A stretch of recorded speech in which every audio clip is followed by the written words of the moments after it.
ስሜ ዶክተር አህመድ ባቡ በአበበች ጎበና የእናቶችና ህፃናት ሆስፒታል የማህፀንና ጽንስ አሲስታንት ፕሮፌሰር ነኝ። የድንገተኛ የወሊድ መቆጣጠሪያ ማለት አንድ ሴት ባልታሰበ ጊዜ በምታደርገው ግንኙነት ምክንያት ጽንስ እንዳይፈጠር ለመከላከል የሚያግዘን መንገድ ነው። ይህ መንገድ በአግባቡና ጊዜውን ጠብቆ በሚወሰድበት ጊዜ እስከ 95% ያህል የመከላከል አቅም አለው። ድንገተኛ የወሊድ መቆጣጠሪያ መሰጠት ያለበት ድንገተኛ የሆነ ግንኙነት ላጋጠማቸው ሴቶች እንጂ በቋሚነት የምንጠቀምበት የወሊድ መቆጣጠሪያ መንገድ አይደለም። በተለይ ይህንን በተደጋጋሚ ለሚወስዱ ሴቶች ማስገንዘብ የሚፈልገው በተለይ ይሄ ሚኒ ፒልስ የሚባለው ምንም እንኳን በጣም ውጤታማ ቢሆንም እስከ 95% የመከላከል አቅም ቢኖረውም አንዳንዴ እርግዝና 5% ፌል የማድረግ ወይም የማለመሳካት እድል ኖሮት ከተፈጠረ ይህ እርግዝና ከማህፀን ውጭ የመሆን ቻንሱ በጣም ከፍተኛ በመሆኑ ለከፍተኛ ችግር ስለሚዳርጋት እነዚህ ነገሮች እንዳይከሰቱ መታቀብ በጣም የተሻለው መንገድ ነው።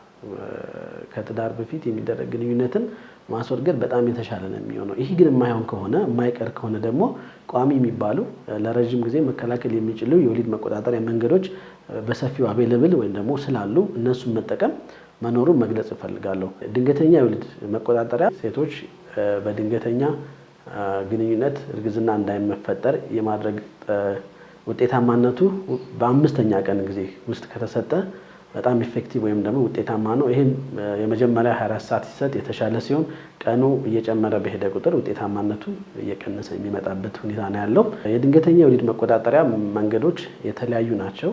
በአብዛኛው ማህበረሰቡ የሚያውቀው ፖስት ፒል የሚባለው ቢሆንም ሌላም ተጨማሪ መንገዶች መኖራቸውን ህብረተሰቡ ሊገነዘብ ይገባል።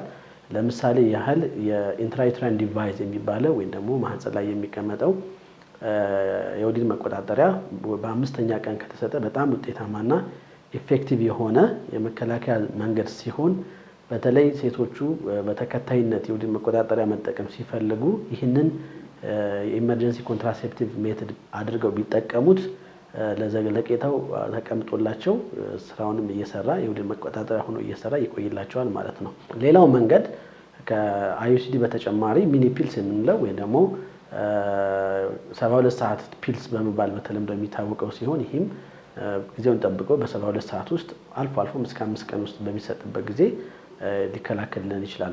አንዳንዴ እነዚህ መንገዶች አቬለብል ወይም ደግሞ ላይገኙ ይችላሉ። በዚህ ሰዓት ኮምባይንድ ኦራል ኮንትራሴፕቲቭ የሚባለውን በሐኪም እርዳታ አማካኝነት ብንጠቀምበት እነማን ነው ይህንን መጠቀም ያለባቸው የሚለውን ለማየት ያህል ደግሞ የድንገተኛ የወሊድ መቆጣጠሪያ የሚሰጠው አንድ ሴት ጊዜውን ባልጠበቀ ወይም ባላሰበችው ሁኔታ ግንኙነት ስታደርግ ወይም ደግሞ ከዚህ በፊት የምትጠቀመው የወሊድ መቆጣጠሪያ ውጤታማነቱ ላይ ጥያቄ ውስጥ ሲገባባት ወይም ደግሞ አንዳንድ ሴቶች በአስገድዶ መድፈር የሚሆን በተለያየ ምክንያት ግንኙነት ሲያደርጉ እነዚህን የወሊድ መቆጣጠሪያ መንገዶች ይጠቀማሉ ማለት ነው። ስለዚህ ሌላም የወሊድ መቆጣጠሪያ እየተጠቀመች ቢሆንም ውጤታማነቱ ጥያቄ ውስጥ ከገባባት ለምሳሌ ኮንዶም እየተጠቀመች ኮንዶም ቢፈነዳ ወይም ደግሞ ስፒሌጅ ቢኖረው አይዩሲዲ ካፕ እየተጠቀመች ሰርቫይካል ካፕ እየተጠቀመች ስሊፕ ቢያደርግ ወይም ቢንሸራተት ሌላም ሚኒ ፒልስ እየወሰደች ቀኑንና ሰዓቱን ጠብቃ ሰዓት ውስጥ ከቀረች ኢመርጀንሲ ኮንትራሴፕሽን ወይም ድንገተኛ ኮንትራሴፕሽን መጠቀም ትችላለች ማለት ነው።